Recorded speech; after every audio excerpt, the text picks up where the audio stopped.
Welcome to Mondays with Melissa. Let's talk about Medicaid home care. For years now, we've been hearing about a look-back period being put into place for Medicaid home care.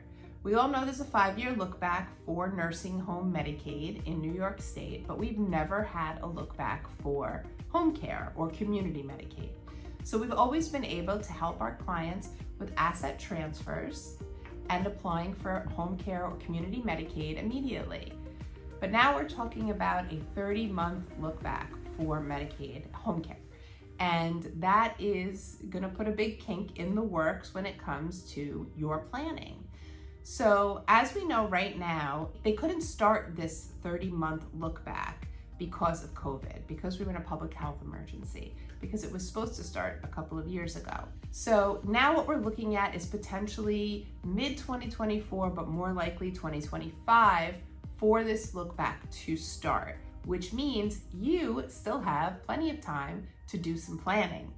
And that's a great thing, because we always told people you want to plan 5 years before a crisis. People don't know when they're going to have a crisis. We don't have a crystal ball. So a lot of times we have to plan in crisis mode. Well, now, unfortunately, we're not going to have the luxury of transferring assets and applying for home care Medicaid immediately. We're going to have to deal with that look back at some point. But if you plan now, you start ticking away at that time, at that 30 months from when you make the transfers. And by the time this starts and we get our directives from the state and we know how the whole thing is going to work, you very likely may avoid that look back.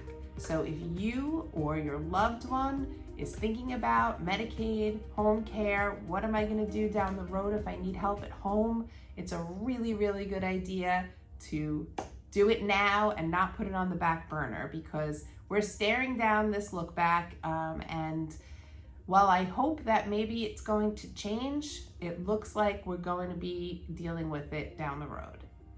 If you have questions, please feel free to put them in the comments. Otherwise, we'll see you next week.